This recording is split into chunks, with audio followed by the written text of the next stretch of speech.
fellow heirs, and welcome back to Weekday Wind Down with the Word, where we are reading through the book of Numbers. And today we will be reading the 11th chapter of Numbers in the NLT version. This chapter includes the people complaining to Moses, Moses choosing 70 leaders, and the Lord sending quail. So without any further ado, let's start reading. The people complained to Moses. Soon the people began to complain about their hardship, and the Lord heard everything they said. Then the Lord's anger blazed against them, and he sent a fire to rage among them, and he destroyed some of the people in the outer skirts of the camp. Then the people screamed to Moses for help, and when he prayed to the Lord, the fire stopped. After that, the area was known as Taberah, which means the place of burning, because fire from the Lord had burned among them there. Then the foreign rabble who was traveling with the Israelites began to crave the good things of Egypt, and the people of Israel also began to complain. "Oh, for some meat," they exclaimed. "We remember the fish we used to eat for free in Egypt, and we had all the cucumbers, melons, leeks, onions, and garlic we wanted. But now our appetites are gone. All we see is this manna." The manna looked like small coriander seeds, and it was pale yellow like gum resin. The people would go out and gather it from the ground. They made flour by grounding it with hand mills or pounding it in mortars. Then they boiled it in a pot and made it into flat cakes. These cakes taste like pastries baked with olive oil. The manna came down on the camp with the dew during the night. Moses heard all the families standing in the doorway of their tents, whining, and the Lord became extremely angry. Moses was also aggravated. And Moses said to the Lord, "Why are you treating me, your servant, so harshly? Have mercy on me. What did I do to deserve the burden of all these people? Did I give birth to them? Did I bring them into the world? Why did you tell me to carry them in my arms like a mother carries a nursing baby? How can I carry them to the land you swore to give their ancestors? Where am I supposed to get meat for all these people? They keep whining to me saying, 'Give us meat to eat.' I can't carry all these people by myself. The load is far too heavy. If this is how you intend to treat me, just go ahead and kill me. Do me a favor and spare me this misery." Moses chose 70 leaders. Then the Lord said to Moses, "Gather before me 70 men who are recognized as elders and leaders of Israel. Bring them to the tabernacle to stand there with you. I will come down to talk to you there. I will take some of the spirit that is upon you, and I will put the spirit upon them also. They will bear the burden of the people along with you, so you will not have to carry it alone. And say to the people, 'Purify yourselves, for tomorrow you will have meat to eat.' You were whining, and the Lord heard you when you cried, 'Oh, for some meat. We were better in Egypt.'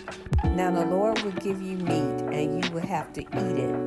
And it won't be just a day or two, or for 5 or 10 or even 20.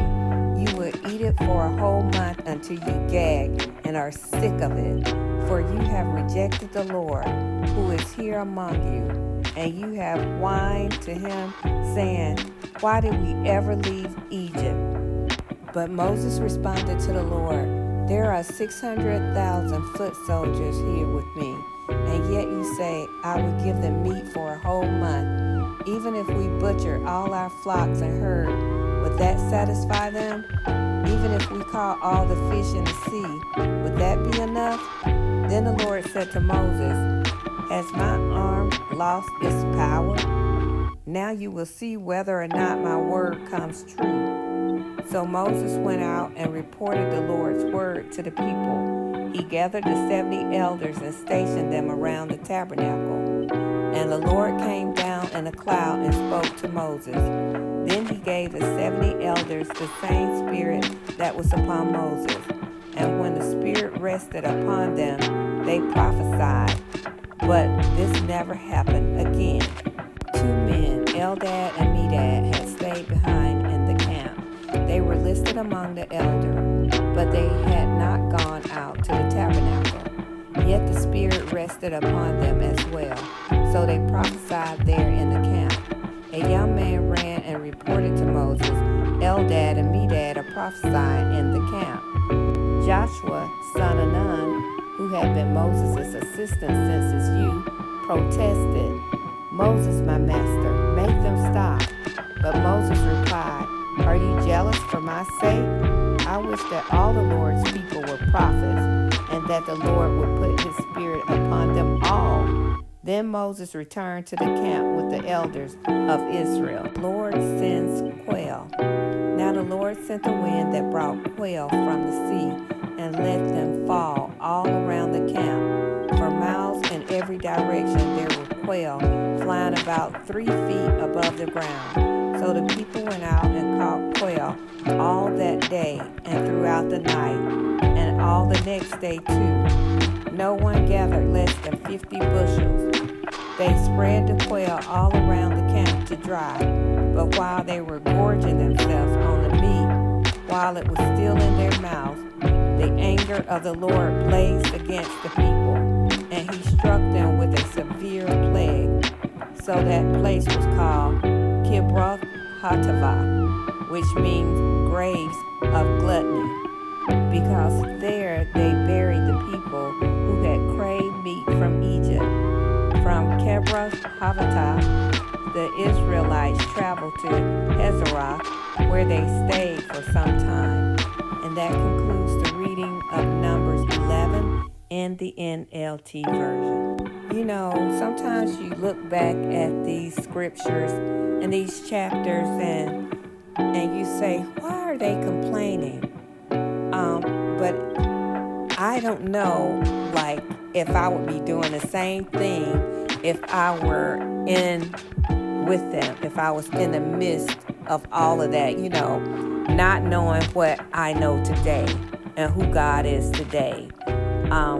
Now we have the Word of God. We can look back at how he brought Israel through and all that he was doing for them and how everything played out. And it's easy for us to see, you know, where they were disobedient and they shouldn't have been complaining and everything. But I won't get on to them too much because I just don't know how I would be if I were in their shoes.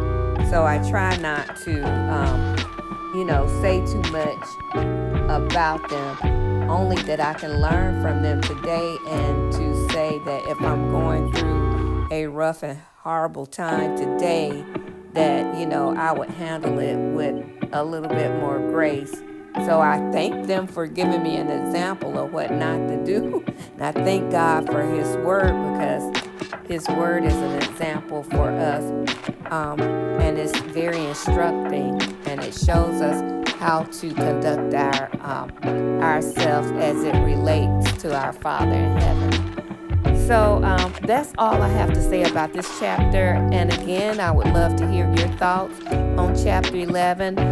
Please make sure you put that in the comments below. And also make sure you give a like to this video, comment and subscribe. At least like it. If you don't comment or subscribe, at least like the video so that it can be shared to others. So I thank you once again for listening to Weekday Wind Down with the Word, and have a blessed life in Jesus Christ. Bye.